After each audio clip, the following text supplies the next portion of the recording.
My dear students and friends, मैं doctor K S दोनसी आप सभी का के एस डी मैथ्स क्लासेस में स्वागत करता हूं। आज हम इस वीडियो लेक्चर में डायनामिक्स का एक नया टॉपिक स्टार्ट करेंगे। इम्पोर्टेंट टॉपिक है, तो प्लीज़ आप मेरी इस वीडियो को बड़े ध्यान से सुनिएगा, लाइक कीजिएगा और इसको शेयर भी ज़रूर कीजिएगा और हमारे यूट्यूब चैनल के एस डी मैथ्स क्लासेस को सब्सक्राइब भी ज़रूर कीजिएगा। ओके, और इस वीडियो का डिस्क्रिप्शन पार्ट ज़रूर पढ़िएगा, क्योंकि डिस्क्रिप्शन पार्ट के अंदर हमने जो हमारे ऑनलाइन कोर्सेज चलते हैं हमारे ऐप के थ्रू, उनके लिंक हमने अपलोड कर रखे हैं।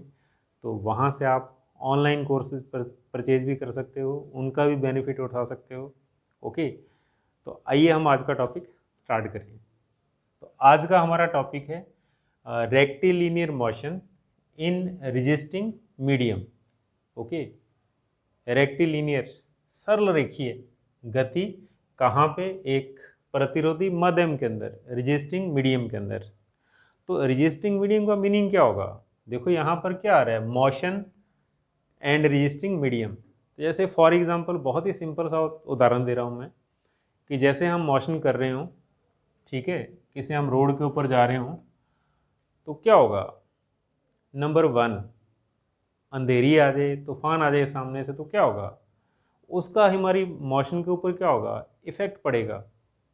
ठीक है, हमारी मोशन के अंदर बाधा उत्पन्न होगी। हम मान लो 20 किलोमीटर पर आवर की स्पीड से जा रहे थे, हमारी स्पीड कम हो जाएगी रेजिस्टेंस के कारण। ओके, जहाँ क्या हो, हम मोशन कर रहे हो, रास्ते में बरसात आ जाए तो भी क्या होता है, हमारी मोशन जो है वो इफेक्टिव होती है। ठीक है, जहाँ हम सर्दियों के अंदर जनवरी फरवरी के अंदर हमारी गाड़ी के द्वारा या हम बाइक के ऊपर मोशन कर रहे हो और रास्ते के अंदर क्या हो, वेदर क्लियर ना हो, फॉग हो, धुंध हो, तो उस टाइम भी क्या होता है, हमारी मोशन के ऊपर फर्क पड़ता है। किस चीज़ के कारण? मीडियम खराब है, मीडियम का रेजिस्टेंस है, इस चीज़ के कारण।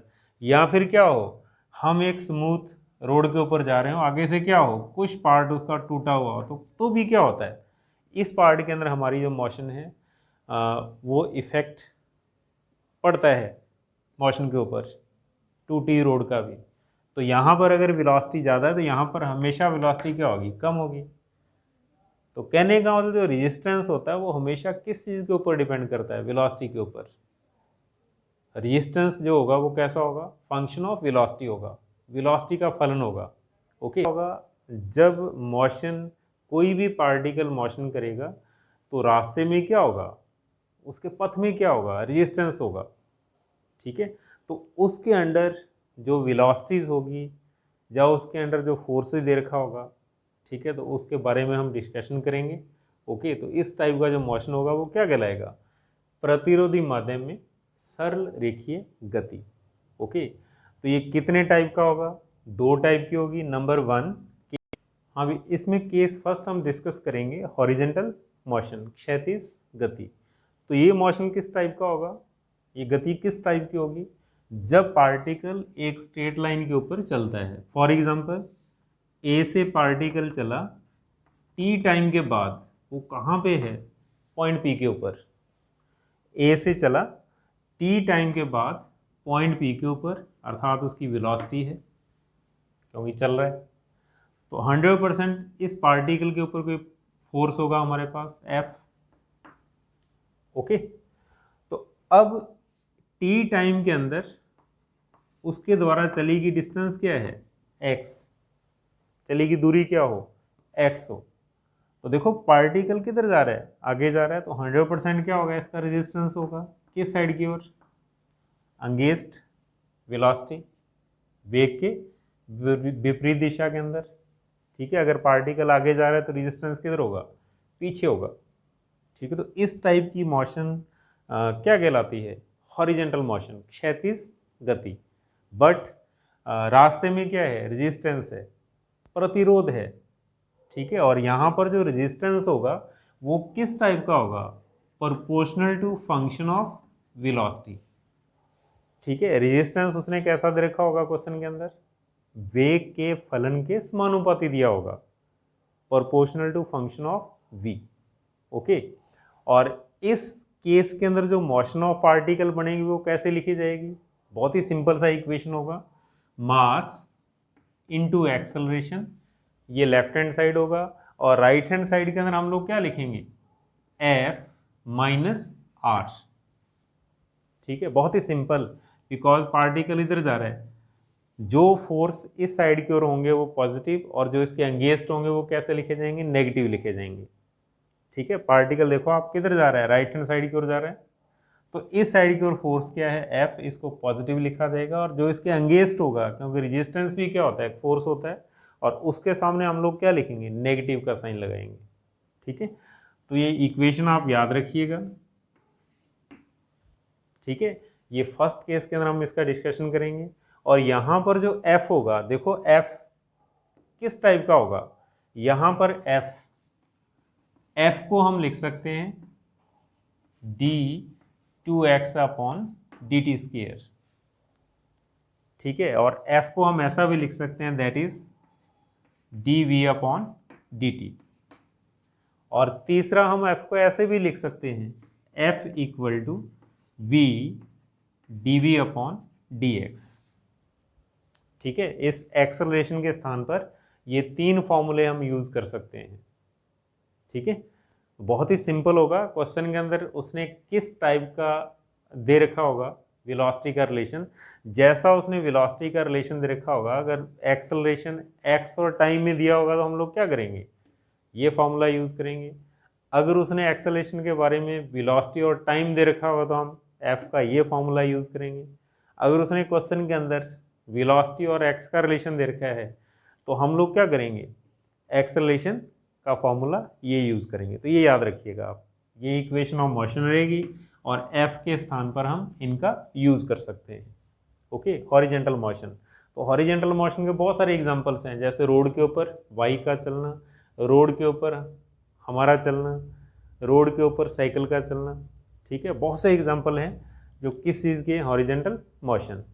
ठीक है, और दूसरा जो केस होगा इस टॉपिक के अंदर वो कैसा होगा, वर्टिकल मोशन।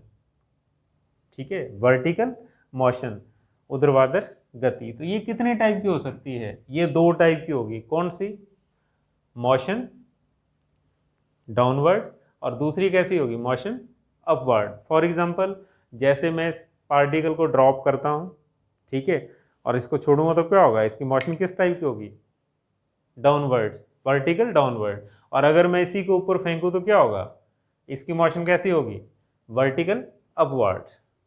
ठीक है, तो दो टाइप के मोशन बनेंगे इसके अंदर, ऊपर की ओर सॉरी वर्टिकल डाउनवर्ड, नीचे की ओर पार्टिकल का जाना। और जब पार्टिकल नीचे जाएगा तो क्या होगा, रेजिस्टेंस अपोजिट डायरेक्शन के अंदर होगा। रेजिस्टेंस हमेशा वेलोसिटी के अपोजिट, अगर पार्टिकल नीचे जा रहा है तो रेजिस्टेंस किधर होगा, ऊपर। और ऐसे ही अगर पार्टिकल ऊपर जा रहा है, फॉर एग्जांपल वेलोसिटी v ऊपर की ओर है पार्टिकल की, तो उस केस के अंदर जो रेजिस्टेंस होगा वो किस साइड की ओर होगा, नीचे की ओर। तो रेजिस्टेंस क्या होगा, हमेशा मोशन के अगेंस्ट, हमेशा गति के विपरीत दिशा में। ये चीज याद रखिएगा आप। ठीक है, तो सबसे पहले हम डिस्कशन करेंगे case first, horizontal motion. Okay, हाँ, अभी केस फर्स्ट के अंदर अभी मैंने आपको क्या बताया था कि एक पार्टिकल कहाँ पे चलेगा, उसकी मोशन किस टाइप की होगी, स्ट्रेट लाइन के ऊपर। ठीक है, जैसे ए से पी, टी टाइम के बाद ए से चला, कहाँ पे पहुँच रहा है वो, पॉइंट पी के ऊपर, और उसकी वेलोसिटी कितनी है, वी है, और डिस्टेंस कितनी कवर कर रहा है, टी टाइम के अंदर, एक्स, उसके द्वारा चली गई दूरी कितनी है, एक्स। और एफ क्या हो, अप्लाइड फोर्स, पार्टिकल के ऊपर लगा हुआ बल, अप्लाइड फोर्स। और आर क्या है, रेजिस्टेंस ऑफ मोशन, गति का प्रतिरोध। ठीक है, माध्यम का प्रतिरोध, सॉरी रेजिस्टिंग मीडियम, तो कहने और रेजिस्टेंस ऑफ मीडियम, माध्यम का प्रतिरोध। तो देखो इस टाइप केस के अंदर मैंने क्या बताया था, इक्वेशन ऑफ मोशन हम क्या लिखेंगे, mass into acceleration equal to F minus R. Okay, ये मोशन रहेगी। और उसके बाद मैंने एफ के बारे में आपको बताया हुआ है, एफ के कौन कौन से फॉर्मूले लिख सकते हैं, F equal to second derivative of X with respect to time, या फिर first derivative of velocity with respect to time, या फिर हम ये लिख सकते हैं V D V upon D X. Okay, तो अब आपने क्वेश्चन को बड़े ध्यान से पढ़ना है, ठीक है। स्पेशल केस, ये चीज याद रखिए आप कि अगर क्वेश्चन के अंदर उसने f की वैल्यू 0 दे रखी हो, f इक्वल टू 0, ठीक है, देन अप्लाइड फोर्स कितना हो, 0 हो, तो फिर ये इक्वेशन कैसी हो जाएगी, mass into acceleration equal to minus R. ठीक है, तो क्वेश्चन को ध्यान से पढ़ना है, बहुत ही इंपॉर्टेंट कंडीशन है, ध्यान से पढ़ना। ओके, तो अब देखिए आप अगले स्टेप के अंदर देखो आप, रेजिस्टेंस क्या होगा, proportional to function of velocity, ये मैंने आपको बताया था अभी। ठीक है, तो इस टाइप से हम मोशन को कंसीडर करेंगे, उसका इक्वेशन ऑफ मोशन इस टाइप से लिखा जाएगा। और इसके बाद टर्मिनल वेलोसिटी, अंतिम वेग। ठीक है, टर्मिनल वेलोसिटी क्या होती है, टर्मिनल वेलोसिटी, अंतिम वेग।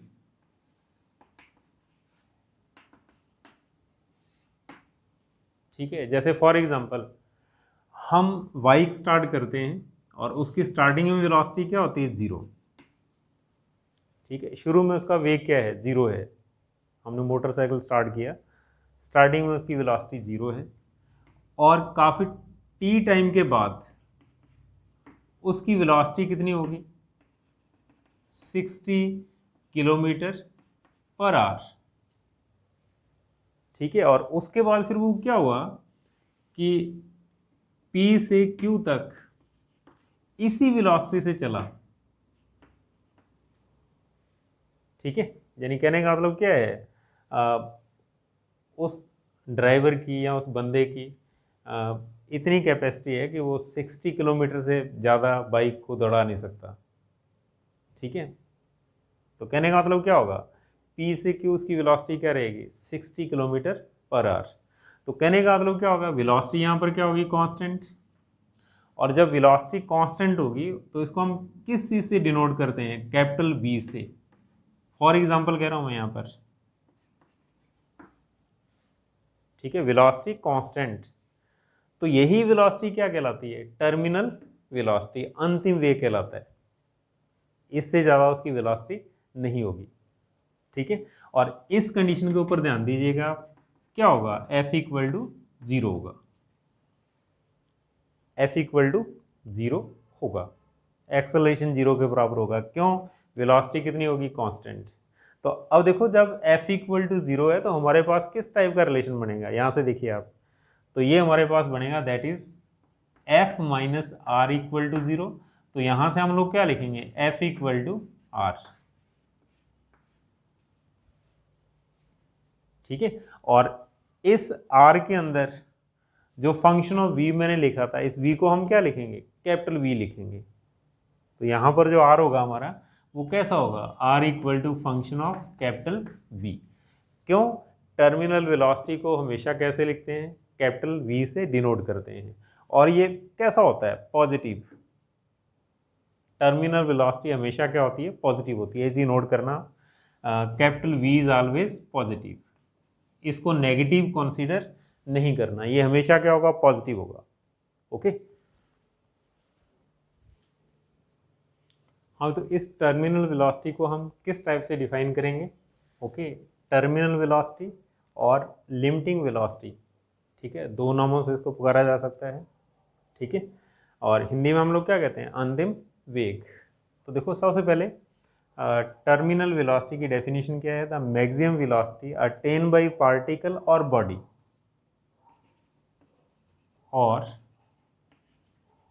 Body under gravity is called terminal or limiting velocity. Okay, और इसको हम किस टाइप से डिनोट करते हैं, कैपिटल V से डिनोट करते हैं। और हिंदी के अंदर, जब कोई कण या पिंड गुरुत्वाकर्षण के अधीन किसी माध्यम में गति करता है तो उसका वेग एक निश्चित सीमा से अधिक नहीं बढ़ता, और पिंड का यह अधिकतम वेग ही क्या कहलाता है, अंतिम वेग कहलाता है। और इसकी वैल्यू हमेशा क्या होती है, पॉजिटिव, और इसको हम कैपिटल V से डिनोट करेंगे। और कैपिटल V हमेशा क्या होगा, पॉजिटिव होगा, ये नेगेटिव नहीं होगा, ये चीज़ नोट रखना है आपने। ओके, टर्मिनल वेलोसिटी अंतिम वेग को हम कैसे लिखेंगे, कैपिटल वी से नोट करेंगे। और बहुत ही सिंपल होगा कि v equal to capital V then f equal to 0, acceleration कितना हो जाएगा, 0 हो जाएगा। ठीक है, क्योंकि वेलोसिटी क्या हो जाएगी, constant maximum velocity, then f equal to 0। Okay, ये कंडीशन रहेगी जब हम क्वेश्चन सॉल्व करेंगे। और v की जो वैल्यू हम कंसीडर करेंगे वो हमेशा कौन सी कंसीडर करनी है, पॉजिटिव वैल्यू। ओके, तो नेक्स्ट देखिए प्लीज़।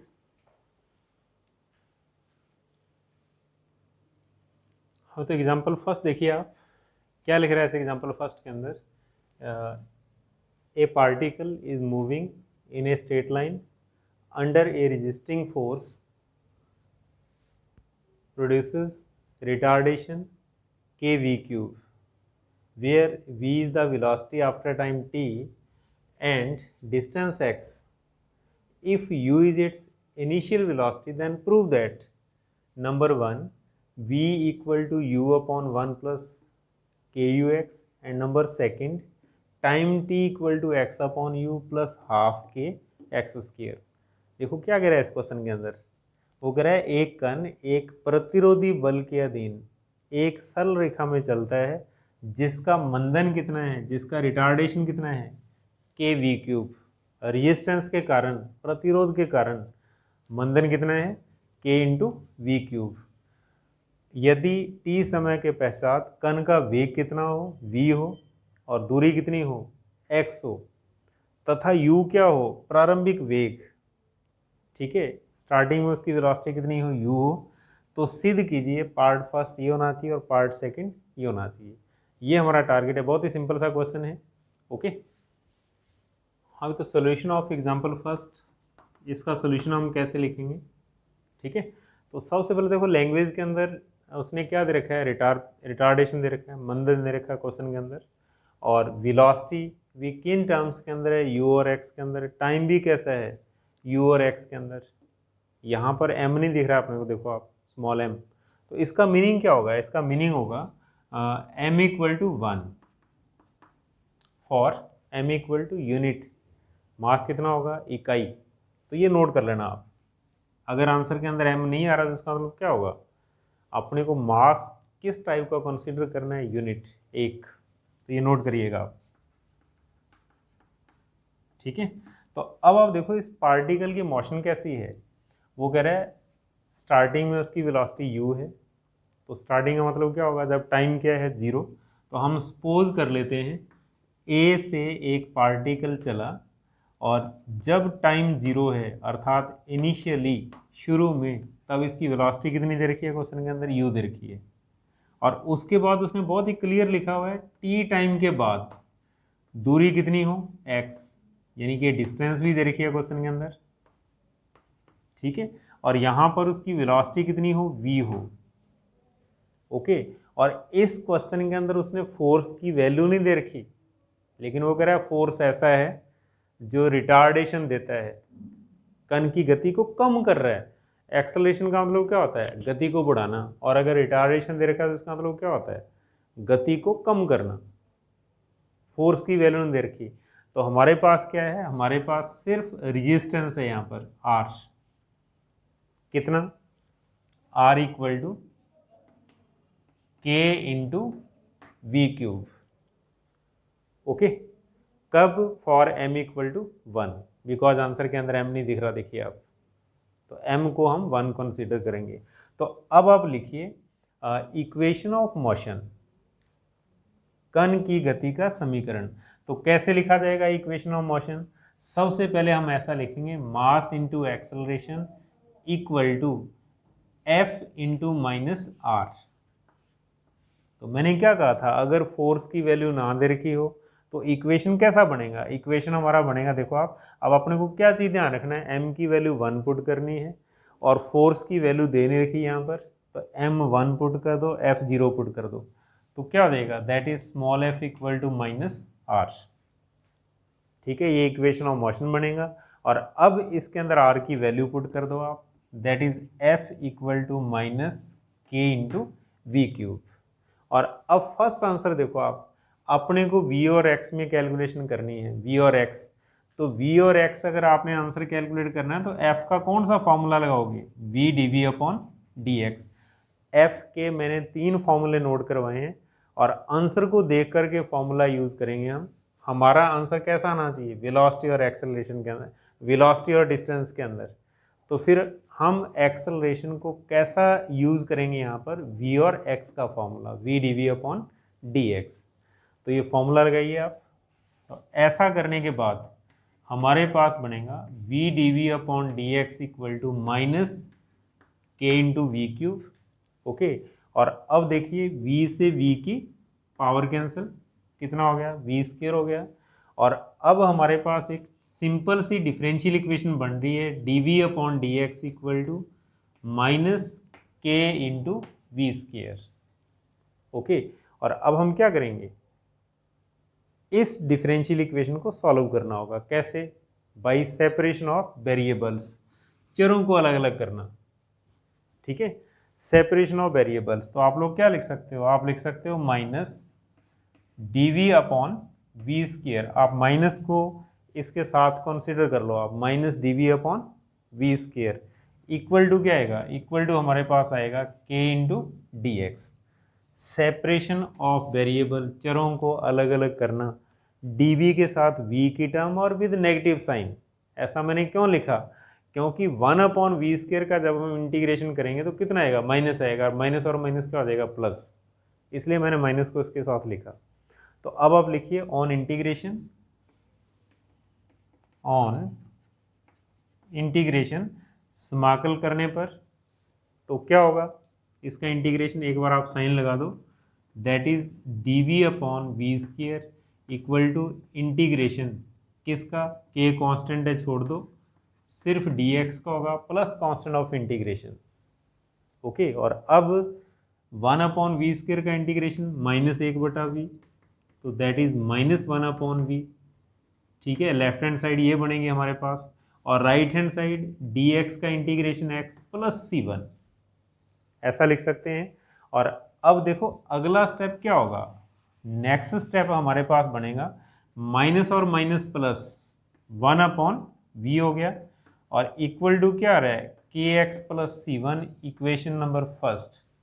और अब जब भी हम डायनामिक्स के अंदर इंटीग्रेशन करते हैं कांस्टेंट आता है, और कांस्टेंट की वैल्यू कहाँ पे कैलकुलेट करनी होती है, इनिशियली, शुरू में, जब टाइम 0 है। तो आप देखिए बाय डायग्राम, फिगर से देखिए आप, ठीक है, टाइम 0 इनिशियली, तब x भी क्या है, 0 है। देखो आप यहाँ पर x कितना होगा, 0 होगा जब टाइम 0 है, और वेलोसिटी कितनी है, u है, v के स्थान पर हम u पुट करेंगे। समझ गए आप, कांस्टेंट ऑफ इंटीग्रेशन c1 की वैल्यू हम कहाँ पे कैलकुलेट करते हैं, स्टार्टिंग के अंदर, शुरू में, इनिशियल कंडीशन a पर टाइम भी 0 होगा, और a पर x भी कितना होगा, 0 होगा, और वेलोसिटी कितनी दे रखी है इसने क्वेश्चन के अंदर, u दे रखी है। अब ये पुट करो आप, तो ऐसा करने के बाद हमारे पास आ रहा है 1 अपॉन यू इक्वल टू 0, क्यों, x के स्थान पर 0 आ गया, प्लस c1। तो यहाँ c1 की वैल्यू कितनी आ गई, 1 अपॉन यू। तो अब आपने क्या करना है, c1 की वैल्यू पुट कर दो आप। ओके, तो बाई 1 इक्वेशन फर्स्ट से c1 की वैल्यू पुट करना। तो ऐसा करने के बाद हमारे पास क्या बनेगा, that is 1 upon v equal to k into X plus 1 upon U. और इसके बाद आप लोग क्या करोगे, पहले एलसीएम लो आप, ठीक है, that is 1 upon V, LCM इसका u आएगा, तो ऊपर क्या बनेगा, 1 plus K you into x, you LCM के यू इंटू एक्स। और अब आप इसका इन्वर्स कर दो आप, क्योंकि हमारा आंसर कैसा है, v है, तो इन्वर्स करना। इन्वर्स करने का मतलब क्या होगा, v equal to U upon 1 plus K U X, and this is the first answer. Okay, integration करना, कांस्टेंट ऑफ इंटीग्रेशन की वैल्यू कैलकुलेट करना, कांस्टेंट ऑफ इंटीग्रेशन की वैल्यू कैलकुलेट करने के बाद इक्वेशन फर्स्ट के अंदर पुट करना, और फर्स्ट के अंदर पुट करने के बाद एलसीएम लेते ही आंसर बनेगा। तो इसको इक्वेशन नंबर दे दो आप सेकंड, नंबर 2। और अब आगे देखिए आप, नेक्स्ट जो सेकंड पार्ट है वो क्या है, टाइम और डिस्टेंस। आंसर कैसा है, टाइम और डिस्टेंस, दूरी और समय में आंसर है सेकंड पार्ट। तो हम लोग कहाँ से स्टार्ट करेंगे, इक्वेशन सेकंड से कैलकुलेट करेंगे। तो लिखिए आप बाई 2 समीकरण 2 से, किसके लिए, फॉर पार्ट सेकंड, दूसरे पार्ट के लिए, पार्ट सेकंड का सोल्यूशन कैलकुलेट करना। तो लिखो आप बाई सेकंड समीकरण 2 से। हाँ भाई, क्या करना होगा, put v equal to D X upon D T.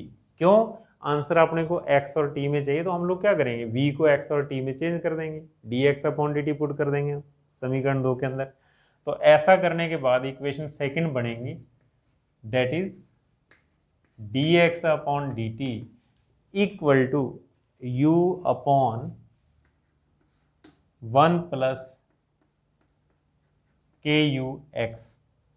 Okay, और अब फिर ये क्या है, एक डिफरेंशियल इक्वेशन है, तो क्या करना होगा अपने को, सेपरेशन ऑफ वेरिएबल, चरों को अलग अलग करना।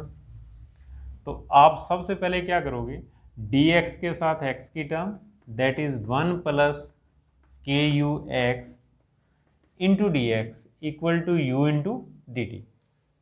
सेपरेशन ऑफ वेरिएबल्स, चरों को अलग अलग करना। और इसके बाद आप इसको इंटीग्रेट करिए।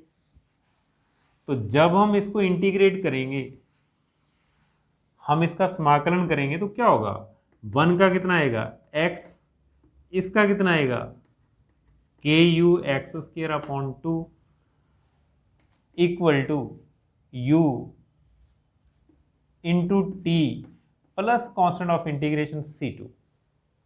ठीक है, समझिए आप, 1 का इंटीग्रेशन x होगा, x का इंटीग्रेशन एक्स स्क्वायर अपॉन 2 होगा, और dt का इंटीग्रेशन कितना होगा, t होगा, प्लस कांस्टेंट ऑफ इंटीग्रेशन। यहाँ लिख देना, आप मेंशन कर देना ऑन इंटीग्रेटिंग, समाकल करने पर। ठीक है, और अब देखो इसको नंबर लिख दो आप थर्ड। तो अब हमारा टारगेट क्या होगा, C2 को कैलकुलेट करना, कांस्टेंट ऑफ इंटीग्रेशन को कैलकुलेट करना होता है डायनामिक्स के अंदर। कहाँ पर, शुरू में, जब टाइम 0 है। तो लिखिए आप एट पॉइंट ए, बिंदु ए पर, डायग्राम देखिएगा, स्टार्टिंग पॉइंट कौन सा है, ए है, और ए पर टाइम कितना है, 0 है, एक्स भी कितना है, 0 है, अभी लिखवाया था मैंने आपको। तो अगर ऐसा होगा तो फिर क्या बनेगा, ये हमारे पास आएगा 0 plus 0 equal to 0 plus C2, that is C2 equal to 0। C2 का मान 0 आएगा यहाँ पर। एक्स भी 0 पुट करना है स्टार्टिंग में, टाइम भी 0 पुट करना है स्टार्टिंग में, किसके लिए, फॉर कांस्टेंट ऑफ इंटीग्रेशन, इस कांस्टेंट के लिए। तो अब आप C2 की वैल्यू 0 पुट कर दो इक्वेशन थर्ड के अंदर। तो बाई थर्ड कांस्टेंट की वैल्यू कैलकुलेट करनी होती है और वापस अपने को पुट करना होता है यहाँ पर। तो ऐसा करते क्या देगा, x plus K U X square upon 2 equal to U into T. ठीक है, और अब हमारा टारगेट क्या है, टाइम कैलकुलेट करना। तो टाइम कैसे कैलकुलेट करेंगे हम, u से डिवाइड कर दो, तो ये हो जाएगा x upon U plus K U X square upon 2 into you से डिवाइड करना। और अब u से u क्या हो रहा है, कैंसिल। तो क्या बनेगा, time equal to x upon U plus K X square upon 2, and this is the required answer. ये इसका सेकंड पार्ट है। ठीक है, बहुत ही सिंपल एग्जांपल है, मुश्किल नहीं है, थोड़ा ध्यान से सुनिएगा आप। ओके।